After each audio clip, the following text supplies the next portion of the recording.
The Fall of the House of Usher by Edgar Allen Poe.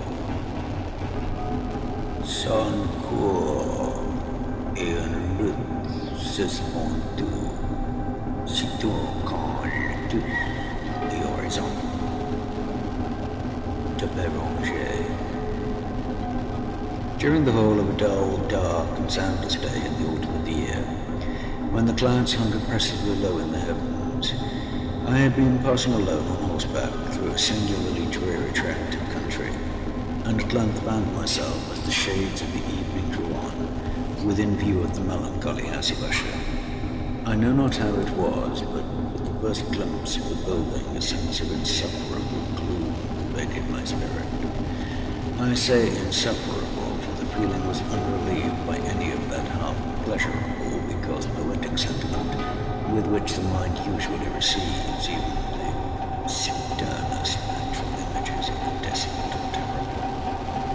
I looked upon the scene before me, upon the mere house and the simple landscape features of the domain, upon the bleak walls, upon the vacant eye-like windows, upon a few rank sedges, and upon a few white trunks of decayed trees, with an utter depression of soul, which I could compare to no earthly sensation probably than to the after-dream of a reveller upon opium.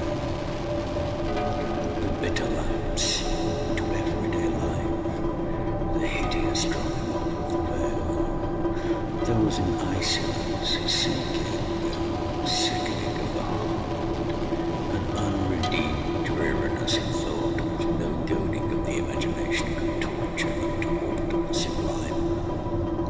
What was it?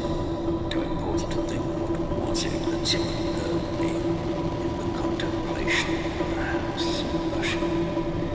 It was a mystery all insoluble, nor could I grapple with the shadowy fancies that gathered upon me as I wondered. I was forced to fall back upon the unsatisfactory conclusion that while beyond doubt there are combinations of very simple natural objects which have the power of thus affecting us, still the analysis of this power lies among considerations beyond their depth. It was possible, I reflected, that a mere different arrangement of the particulars of the scene, of the details of the picture, would be sufficient to modify perhaps to annihilate its capacity for sorrowful impression.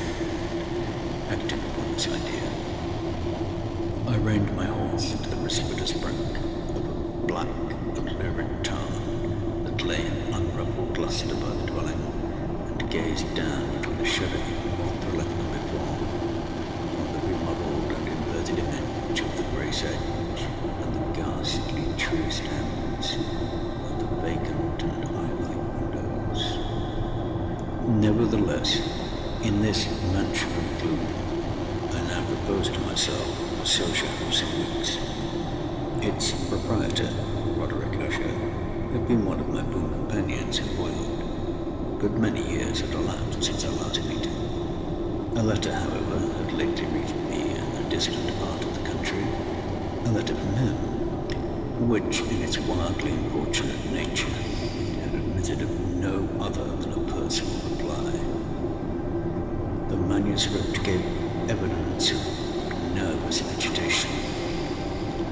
The writer spoke of acute bodily illness, of a mental disorder which oppressed him, and of an earnest desire to see me as his best and indeed his only personal friend, with a view of attempting by the cheerfulness of my society some alleviation of his malady. It was the manner in which all this and much more was said, it was the apparent heart that went with his requests, which allowed me no room for hesitation, and I accordingly obeyed forthwith what I still consider a very singular summons. Although as boys we had been even intimate associates, yet I really knew little of my friend. His reserve had been always excessive and habitual. I was aware, however, that his very ancient family had been noted time out of mind for a peculiar sensibility of temperament, displaying itself in long ages in many works of exalted art, and manifested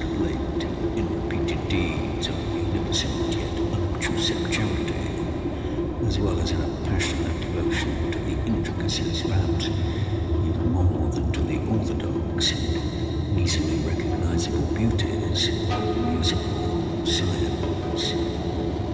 I had learned, too, the very remarkable fact that the stem of the Usher rays, all time honored as it was, had put forward at no period any enduring branch. In other words, that the entire family lay in the direct line of descent and always, with very trifling and very temporary variation, so lay.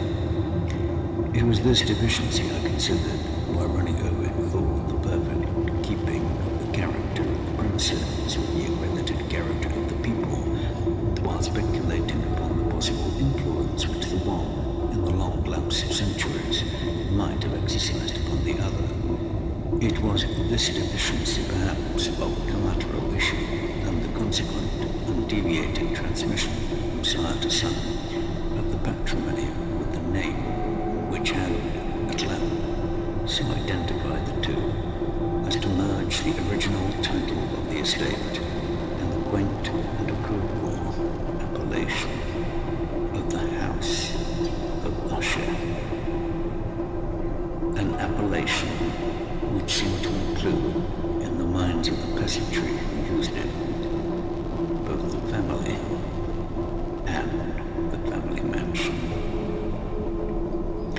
I have said that the sole effect of my somewhat childish experiment that, looking down within the town, had been to deepen the first singular impression.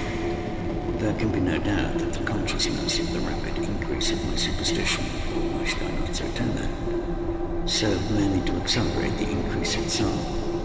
Such I have long known is the paradox of all sentiments having terror as a basis. And it might have been for this reason only that when I again uplifted my eyes to the house itself from its image in the pool, there grew in my mind a strange fancy so ridiculous indeed that I might mention it to show the vivid force of the sensations which oppressed me. I had so worked upon my imagination as really to believe that about the whole mansion and domain there hung an atmosphere peculiar to themselves and their immediate vicinity, an atmosphere which had no affinity with the air of heaven, but which had reeked up from the decayed trees and the grey wall and the silent town, a pestilent, mystic vapor, dull, sluggish, faintly discernible, and leaden-hued. Shaking off from my spirit what must have been a dream, I scanned more narrowly the real aspect of the building. Its principal feature seemed to be that of an excessive antiquity. The discoloration of ages had been great. Minute fungi overspread the whole exterior, hanging in a fine tangled webwork from the eaves. Yet all this was apart from any extraordinary dilapidation. No portion of the masonry had fallen, and there appeared to be a wild inconsistency between its still perfect adaptation of parts and the crumbling condition of the individual stones. In this there was much that reminded me of the specious totality of old woodwork, which has rotted for long years in some neglected vault, with no disturbance from the breath of the external air. Beyond this indication of extensive decay, however, the fabric gave little token of instability. Perhaps the eye of a scrutinizing observer might have discovered a barely perceptible fissure which, extending from the roof of the building in front, made its way down the wall in a zigzag direction until it became lost in the sullen waters of the town. Noticing these things, I rode over a short causeway to the house. A servant in waiting took my horse, and I entered the Gothic archway of the wall. A valet of stealthy step then conducted me in silence through many dark and intricate passages in my progress to the studio of his master. Much that I encountered on the way contributed, I know not how, to heighten the vague sentiments of which I have already spoken.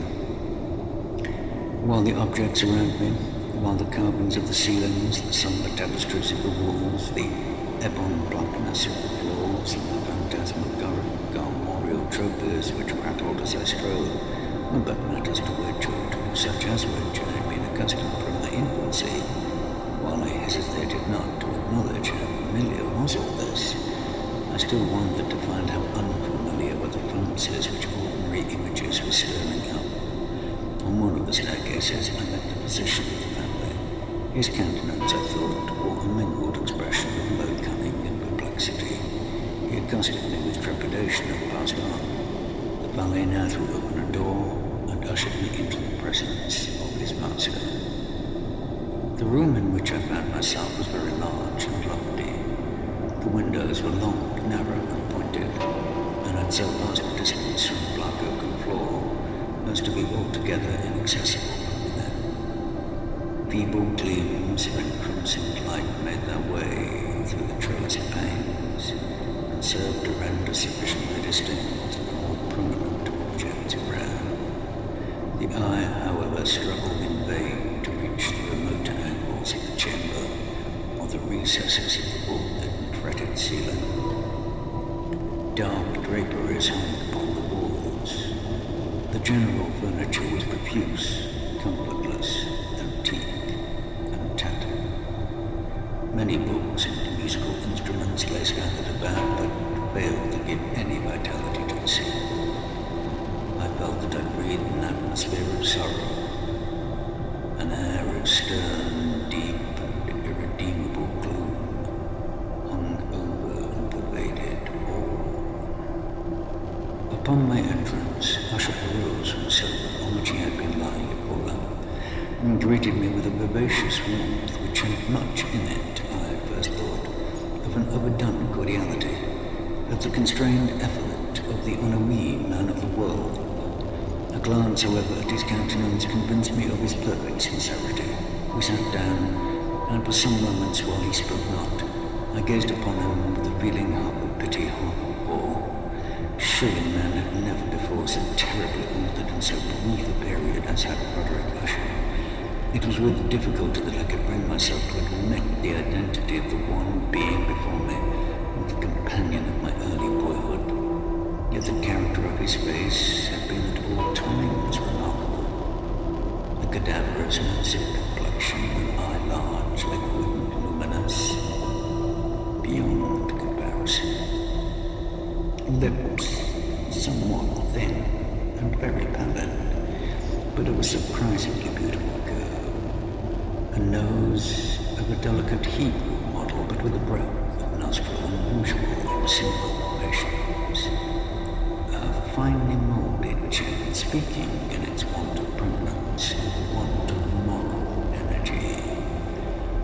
Hair of more than web-like softness and tenuity. These features, with an inordinate expansion above the regions of the temple, made up altogether a countenance not easily to be forgotten. And now, in the mere exaggeration of the prevailing character of these features, and of the expression they were wont to convey, lay so much of change that I doubted to whom I spoke. The now ghastly pallor of the skin, the now miraculous luster of the eye, above all things startled and ignored me. The silken hair, too, had been suffered to grow all unheeded, as in its wild, gossamer texture floated rather than fell about the face. I could not even with effort connect its arabesque expression with any idea of simple humanity. In the manner of my friend, I was at once struck with an incoherence, an inconsistency, and I soon found this to arise from a series of feeble and futile struggles to overcome an habitual trepidancy, an excessive nervous agitation. For something of this nature I had indeed been prepared, no less by his letter than by reminiscences of certain boyish traits, and by conclusions deduced from his peculiar physical conformation and temperament. His action was alternately vivacious and solemn. His voice varied rapidly from a tremulous indecision, when the animal spirits seemed utterly in abeyance, to that species of energetic conversation, that abrupt, weighty, unhurried, and hollow-sounding enunciation, that leaden, self-balanced, perfectly modulated guttural utterance, which may be observed in the lost drunkard or the irreclaimable eater of opium during the periods of his most intense excitement. It was thus that he spoke of the object of my visit, of his earnest desire to see me, and of the solace he expected me to afford him. He entered at some length into what he conceived to be the nature of his malady. It was, he said, a constitutional and a family evil, and one for which he despaired to find a remedy. A mere nervous affection, he immediately added, which would undoubtedly soon pass on. It displayed itself in a host of unnatural sensations. Some of these, as he detailed them, interested and bewildered me, although perhaps the terms and the general manner of the narration had their weight. He suffered much from a morbid acuteness of the senses. The most insipid food was alone endurable. He could wear only garments of certain texture. The odors of all flowers were oppressive. His eyes were tortured by even a faint light, and there were but peculiar sounds, and these from stringed instruments which did not inspire him with horror. To an anomalous species of terror, I found him abandoned slave. I shall perish, said he. I must perish in this deplorable folly. Thus, not otherwise shall I be lost. I dread the events of the future, not in themselves, but in their results.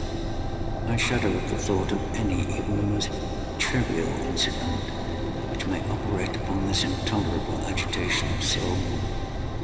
I have indeed no abhorrence of danger, except in its absolute effect and terror. In this unnerved, in this pitiable condition, I feel that the period will sooner or later arrive, when I must abandon life and reason together in some struggle with the grim phantasm, fear. I learned, moreover, at intervals, and through broken and vocal hints, another singular feature of his mental condition. He was enchained by certain superstitious impressions in regard to the dwelling which he tenanted, and whence for many years he had never ventured forth, in regard to an influence whose supposititious force was conveyed in terms too shadowy here to be restated, an influence which some peculiarities in the mere form and substance of his family mansion had, by dint of long sufferance, he said, obtained over his spirit, an effect which the physique of the grey walls of the turrets and of the dim town into which they all looked down had at length brought about upon the morale of his existence. He admitted, however, although with hesitation, that much of the peculiar gloom which thus affected him could be traced to a more natural and more palpable origin, to the severe and long-continued illness, indeed to the evidently approaching dissolution of a tenderly beloved sister, his sole companion for long years, his last and only relative on earth. Her decease, he said, with a bitterness which I could never forget, would leave him the hopeless and frail, the last of the ancient race of the Ushers. While he spoke, the Lady Madeleine, for so was she called, passed slowly through a remote portion of the apartment, and without having noticed my presence, disappeared. I regarded her with an utter astonishment not unmingled with dread, and yet I found it impossible to account for such feelings. A sensation of stupor oppressed me as my eyes followed her retreating steps, while a door at length closed closed upon her, my glance sought instinctively and eagerly the countenance of the brother, but he had buried his face in his hands, and I could only perceive that a far more than ordinary wanness had overspread the emaciated fingers, through which trickled many passionate tears. The disease of the Lady Madeline had long baffled the skilled physicians. A settled apathy, a gradual wasting away of the person, and frequent, although transient affections of a partially cataleptical character were the unusual diagnosis. Hitherto, she had steadily borne up against the pressure of the malady, and had not betaken herself flatly to bed. But on the closing in of the evening of my arrival at the house, she succumbed, as her brother told me at night with inexpressible agitation, to the prostrating power of the destroyer, and I learned that the glimpse I had obtained of her person would thus probably be the last I should obtain, that the lady, at least while living, would be seen by me no more. For several days ensuing, her name was unmentioned by either Usher or myself, and during this period I was busied in earnest endeavors to alleviate the melancholy of my friend. We painted and read together, or I listened as if in a dream to the wild improvisations of his speaking guitar. And thus, as a closer and still closer intimacy admitted me more unreservedly into the recesses of his spirit, the more bitterly did I perceive the futility of all attempt in cheering a mind for which darkness has an inherent positive quality, poured forth upon all objects in the moral and visible universe in one unceasing radiation of gloom. I shall ever bear about me a memory of the many solemn hours I thus spent alone with the master of the House of Usher. Yet I should fail in any attempt to convey an idea of the exact character of the studies, or of the occupations in which he brought me a little bit away, and excited and highly distempered idealities who were so furious lustre of all. His long improvised dirges will ring forever in my ears. Among other things, I have painfully in mind a certain singular perversion and amplification of the wild air of the last waltz of Versio, from the paintings over which his elaborate fancy brooded, and which grew touch by touch into vaguenesses at which I shuddered the more thrillingly because I shuddered knowing not why. From these paintings, vivid as their images now are before me, I would in vain endeavour to adjust smooth and small portion which lie within the compass of merely written words. By the utter simplicity, by the nakedness of his designs, he arrested and overawed attention.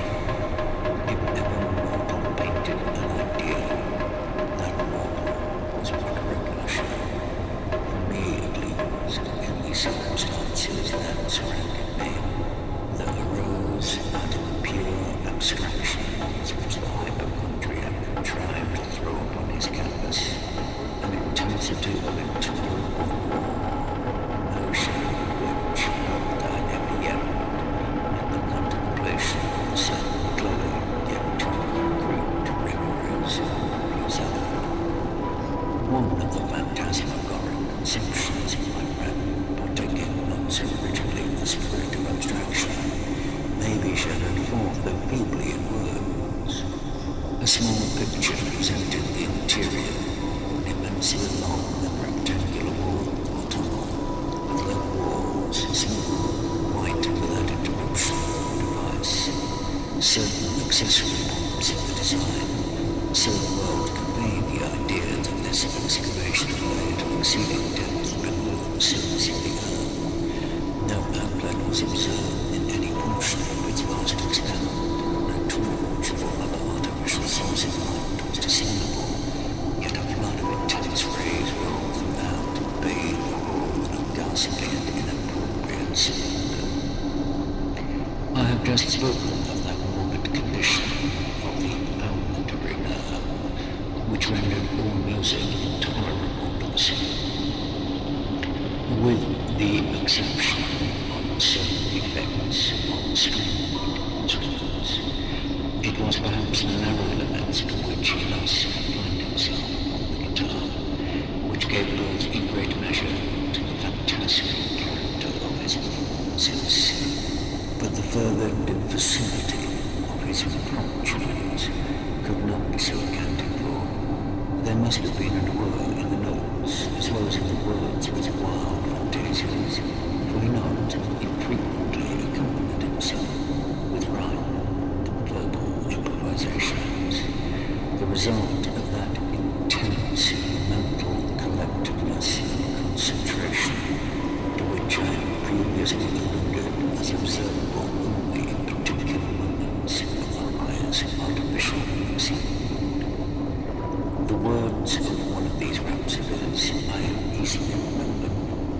I was perhaps the more forcibly impressed with it as he gave it, because in the under or mystic current of its meaning, I fancied that I perceived, and for the first time, a full consciousness on the part of Usher, the tottering of his lovely reason upon his throne. The verses, which were entitled The Haunted Palace, ran very nearly, if not accurately, thus. In the greenest of our valleys, by good angels, tenanted, once a fair and stately palace, radiant palace, reared its head.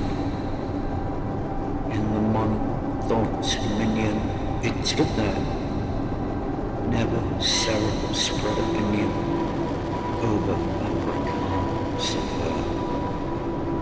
Banners yellow, glorious, golden, on its roof did float and blow. This, all this, was in the olden time ago.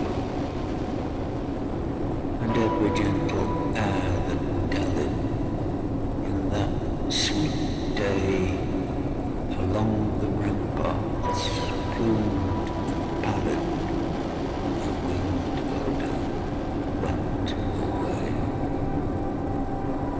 Wanderers in that happy valley, through two luminous windows saw spirits moving musically to a lute's well-tuned anymore, round about a throne where, sitting, poor Theology, in state his glory well befitting, the ruler of the realm was seen, and all with pearl and ruby glowing was the fair palace door, through which came flowing, and sparkling evermore, a troop of echoes whose sweet duty was but to sing in voices of surpassing beauty the wit and wisdom of their king. But evil things in robes of sorrow assail on its highest name to let us mourn, for never morrow shall dawn upon him desolate. Round about his home the glory that blushed and bloomed is but a dim remembered story of the old time and tomb. And travellers now within that valley through the riddling windows see vast forms that move fantastically to what is called melody, while like a rapid gust a river through the pale door, a hideous moon rush round forever and laugh, but smile no more. I well remember the suggestions arising from this ballad, led us into a train of thought wherein there became manifest an opinion of Usher's, which I mention not so much on account of its novelty or other manner thus, as on account of the pertinacity with which he maintained it. This opinion, in its general form, was that of the sentience of all vegetable things, but in his disordered fancy, the idea had assumed a more daring character and trespassing under certain conditions upon the kingdom of in-organization. I lack words to express the understand or the earnest abandon of his persuasion. The belief, however, was connected, as I had previously hinted, with the greystones of the whole of his forefathers. The conditions of the sentience had been here, he imagined, fulfilled in the method of collocation of these stones, in the order of their arrangement, as well as in that of the many fungi which overspread them under the decayed trees which grew around. Above all, in the long, undisturbed endurance of this arrangement, and in its reduplication in the still waters of the tower.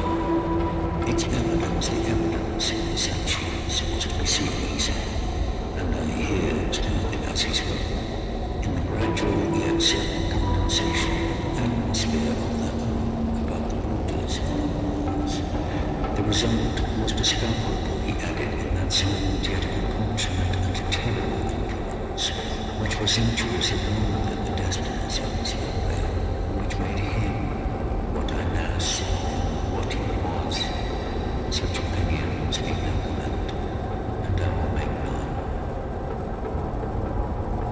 Our books, the books which were years that formed no small portion of the mental existence of the invalid, were, as one may suppose, in strict keeping with this character of phantasm. We pored together over such words as the ancient words of Versio, the velvet law of Machiavelli, the heaven and hell of Swan, the subterranean voyage of mentalist clue by Wilbur, the chiromancy of Robert Blood, Jean d'Artagnan, and Abdelachon, a journey to the blue distance of D.E.A.D, and the city of the sun of One favorite volume was a small October edition of the Directoria in Macedonia by the Dominican Emeric de Jean, and there were passages in Pomponius Mela about the old African satyrs and occupants, over which Usher would sit dreaming for hours. His chief delight, however, was found in the perusal of an exceedingly rare, curious book in Quarto Gothic, the manual of a forgotten church, the Vigilio Mortuorum Secundum Coram Ecclesiae Magutinae. I could not help thinking of the wild ritual of this world and of its probable influence upon the hypochondriac when, one evening, having informed me abruptly that Lady Madeline was not born, he stated his intention of preserving her corpse for a fortnight previous to its final interment in one of the numerous vaults within the main walls of the building. The worldly reason, however, saying that the singular proceeding was one which I did not feel at liberty to dispute. The brother had been led to his resolution, so he told me, by consideration of the unusual character and humanity of the deceased, of certain intrusive inquiries on the part of a medical man, and of the remote and exposed situation of the burial ground of the family. I will not deny that when I called to mind the sinister countenance of the person I met upon the staircase on the day of my arrival at the house, I had no desire to oppose what I regarded as, at best, but a harmless, and by no means an unnatural precaution. At the request of Usher, I personally aided him in the arrangements for the temporary entombment. The body having been uncoffined, we two alone bore it to its rest. The vault in which we placed it, and which had been so long unopened that our torches half smothered in its oppressive atmosphere gave us little opportunity for investigation, was small, damp, and entirely without means of admission for light, lying at great depth immediately beneath that portion of the building in which was my own sleeping abode. It had been used, apparently, in remote feudal times for the worst purposes of a donjon keep, and in later days as a place to deposit powder or some other highly combustible substance, as a portion of its floor and the whole interior of a long archway through which we reached it, carefully sheathed with copper. The door, of massive iron, had been also similarly protected. Its immense weight caused an unusually sharp, grating sound as it moved upon its hinges. Having deposited a mournful gun upon trestles within this reachable horror, we partially turned aside the yet unscrewed lid of its cover and looked upon the face of the tenant. A striking similitude between the brother and sister now first arrested my attention and ushered a mighty bounce of my thoughts, murmured out some few words from which I learned that the deceased and himself had been twins, and that sympathies of a scarcely intelligible nature always existed between them. Our glances, however, rested not long upon the dead. We could not regard her unarmed. The disease which had thus entombed the lady in the maturity of youth had left, as usual in all maladies of a strictly cataleptical character, the mockery of a faint blush upon the bosom of the face, and that suspiciously lingering smile upon the lip, which is so terrible in death. We replaced and screwed down the lid, and having secured the door of iron, made our way with toil into the scarcely less gloomy apartments in the upper portion of the house. And now, some days in particular having elapsed, an observable change came over the features of the mental disorder of my friend. His ordinary manner had vanished, his ordinary occupations were neglected or forgotten. He roamed from chamber to chamber with hurried, unequal, and objectless step. The pallor of his countenance had assumed impossible and unghastly hue, but the luminousness of his eye had utterly gone out. The once occasional huskiness of his turn was in no more.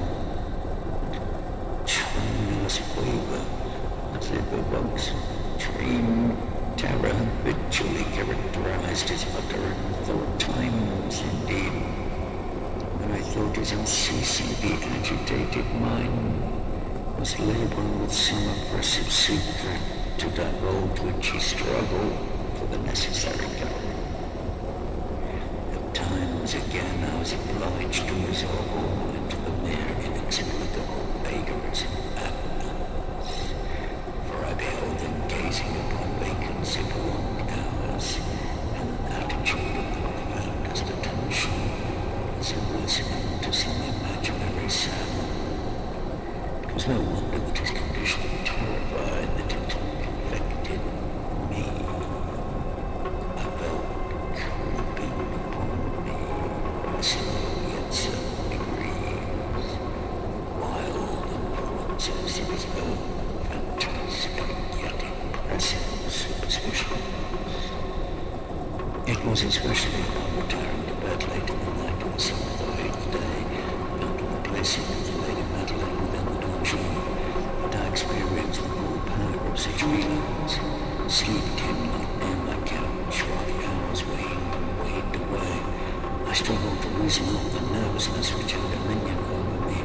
I endeavored to believe that much, if not all, of what I felt was due to the bewildering influence of the gloomy furniture of the room, of the dark and tattered draperies which tortured into motion by the breath of a rising tempest, swayed fitfully to and fro along the walls, and rustled uneasily about the decorations of the bed. But my efforts were fruitless. An irrepressible tremor gradually pervaded my frame, and at length there sat upon my very heart an incubus of utterly causeless alarm. Shaking myself with a gasp and a struggle, I uplifted myself upon the pillows, and peering earnestly within the intense instinctive spirit prompted me to certain low and indefinite sounds which came through the pauses of the storm at long intervals I knew not whence, overpowered by an intense sentiment of horror, unaccountable yet unendurable. I threw on my clothes with haste, for I felt that I should sleep no more during the night, and endeavoured to arouse myself from the pitiable condition into which I had fallen by pacing rapidly to and fro through the apartment. I had taken a few turns in this manner when a light step on an adjoining staircase arrested my attention. I presently recognized it as that of Usher. In an instant afterward, he rapped with a gentle touch on the door and entered very alone. His countenance was, as usual, cadaverously wan, but moreover there was a species of mad humility in his eyes, and evidently restrained hysteria in his whole demeanour. His air appalled me, but anything was preferable to the solitude which I had so long endured. They even welcomed his presence as a relief. "You have not seen it," he said abruptly, after having stared about him for some moments in silence. "You have not then seen it, but stay, you shall."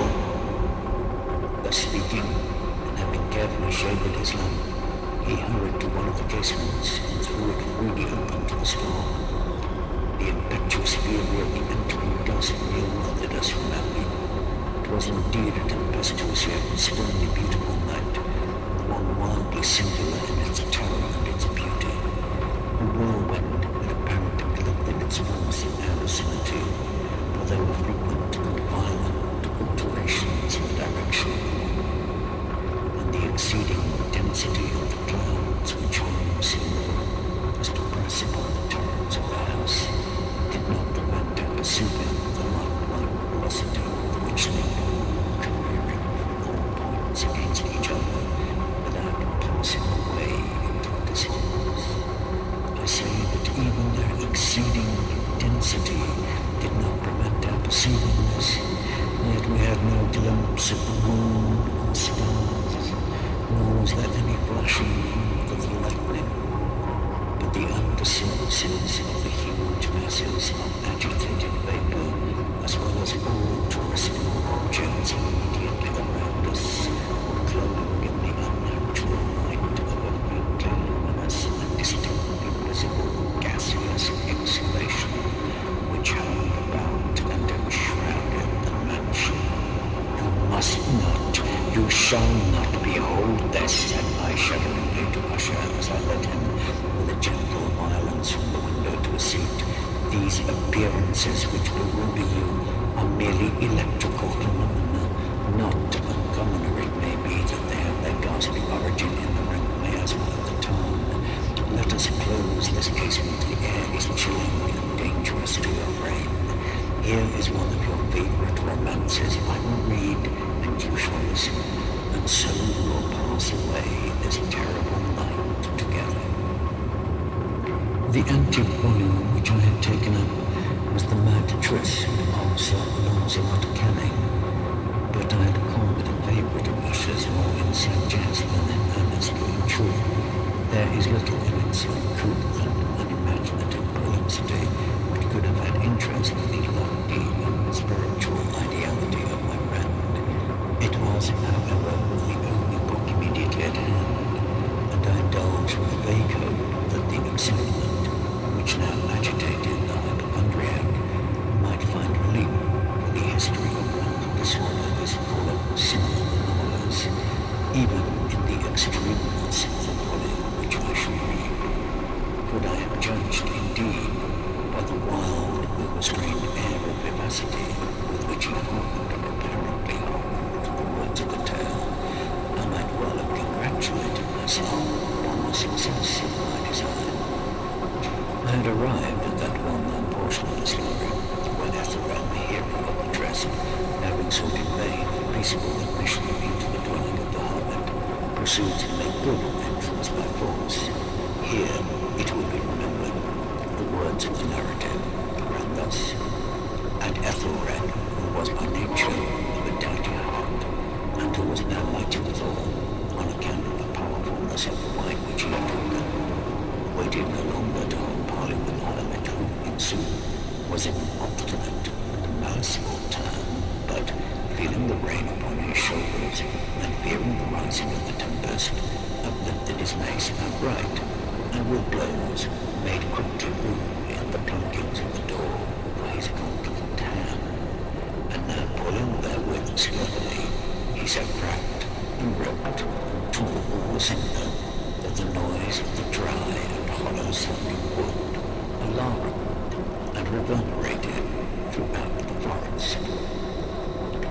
At the termination of this sentence I started, and for a moment paused, for it appeared to me, although I had once concluded that my excited fancy had deceived me, it appeared to me that from some very remote portion of the mansion there came indistinctly to my ears what might have been, in its exact similarity of character, the echo of a stifled and dull one, certainly, the very cracking and ripping sound which Sir Lancelot had so particularly described. It was beyond doubt the consonants alone which had arrested my attention, for amid the rattling of the sashes of the casements and the ordinary commingled noises of the still increasing storm, the sound in itself had nothing surely which should have interested or disturbed me. I continued the story. But the good champion Ethelred, now entering within the door, was so enraged and amazed to perceive no signal of a merciful hand, but in the stead thereof a dragon of a scaly and prodigious demeanour, and of a fiery tongue, which Satan gathered before a palace of gold, or of silver, and upon the wall there hung a shield of shining brass. This legend came written: who entereth herein, a conqueror hath been, who slayeth the dragon, the shield he shall win. And Ethelred uplifted his mace and struck upon the head of the dragon, which fell before him and gave up its bestial breath, with a shriek so horrid and harsh and withal so piercing, that Ethelred had feigned to close his ears with his hands against the dreadful noise of it, the like whereof was never before heard. Here again I paused abruptly, and now with a feeling of wild amazement, for there could be no doubt whatever that in this instance I did actually hear, although from what direction it proceeded I found it impossible to say, a low but apparently distant but harsh, protracted, and most unusual screaming or grating sound, the exact counterpart of what my fancy had already conjured up of the dragon's unnatural shriek, as described by the romancer. Oppressed, as I certainly was, upon the occurrence of this second and most extraordinary coincidence, by 1,000 conflicting sensations, in which wonder and extreme terror were predominant, I still retained sufficient presence of mind to avoid exciting by any observation the sensitive nervousness of my companion. I was by no means certain that he had noticed the signs in question, although assuredly a strange alteration had, during the last few minutes, taken place in his demeanour. From a position to my own, he had gradually brought round his chair so as to sit with his face to the door of the chamber, and thus I could but partially perceive his features, although I saw that his lips trembled as if he were murmuring inaudibly. His head had dropped upon his breast, yet I knew that he was not asleep from the wide and rigid opening of the eye as I caught a glance into his profile. The motion of his body, too, was at variance with this idea, for he rocked from side to side with a gentle yet constant uniform sway. Having rapidly taken notice of all this, I resumed the narrative of Sir Lancelot, which thus proceeded. And now the champion, having escaped from the terrible fury of the dragon, bethinking himself of the brazen shield and of the breaking up of the enchantment which was upon it, removed the carcass from out of the way before him, and approached valorously over the silver pavement of the castle to where the shield was upon the wall, which in sooth tarried not for his full coming, but fell down at his feet upon the silver floor, with a mighty great terrible ringing sound. Now No sooner had these syllables passed my lips than, as if a shield of brass had indeed at the moment fallen heavily upon a floor of silver, I became aware of a distinct, hollow, metallic, and clamorous, yet apparently muffled reverberation. Completely unnerved, I looked to my feet, but the measured long movement of Usher was undisturbed. I rested the chair in which he sat. His eyes were bent fixedly before him, and throughout his whole countenance there reigned a stony rigidity. As I placed my hand upon his shoulder, there came a strong shudder over his whole person. A sickly smile quivered about his lips, and I saw that he spoke in a low, hurried, gibbering murmur, as if unconscious of my presence. Bending closely over him, I at length took in the hideous import of his words. I hear it, yes, I hear it, and I have heard it long, many minutes, many hours, many days, I heard it, yet I dared not pity me, miserable wretch that I am, I dared not speak. We have put her living in the tomb. Said I not that my senses were acute? I now tell you that I heard her first feeble movements in the hollow cover. I heard them many, many days ago, yet I dared not speak, and now tonight, the breaking of the hermit's door, and the death cry of the dragon, and the clangor of the shield, say, rather, the rending of the coffin, the grating of the iron hinges of her prison, and her struggles within the copper archway of the vault. Now whither shall I fly? Will she not be here anon? Is she not hurrying to upbraid me for my haste? Have I not heard her footstep on the stair? Do I not distinguish that heavy and horrible beating of her heart? Madman! Here he sprang furiously to his feet, and shrieked out his syllables, as if in the effort he were giving up his soul. Madman! I tell you that she now stands without the door. As if in the superhuman energy of his utterance, there had been found the potency of the spell. The huge empty panels to which the speaker pointed threw slowly back upon the instant their ponderous ebony jaws. It was the work of the Russian gust, but then, without those doors there did stand the lofty and enshrouded figure of the Lady Madeline of Usher. There was blood upon her white robes, and the evidence of some bitter struggle upon every portion of her emaciated frame. For a moment, she remained trembling and reeling to and fro upon the threshold. Then with a low moaning cry fell heavily inward upon the person of her brother, and in her violent and their final death agonies bore him to the floor a corpse, the victim to the terrors he had anticipated. From that chamber, from that mansion, at a gasp, the storm still broke all its wrath, as I found myself crossing the old causeway. Suddenly there shot over the path of wild light, and I turned to see whence a gleam so unusual could have issued. The vast house and its shadows were alone behind me. The radiance was that of the full, setting and blood-red moon, which now shone vividly through that once barely discernible vision, of which I had before spoken as extending from the roof of the building in a zigzag direction to the base. While I gazed, this vision rapidly widened. There came a fierce breath of the whirlwind. The entire orb of the satellite burst at once upon my sight. My brain reeled as I saw the mighty balls rushing asunder. There was a long, tumultuous shouting sound, like the voice of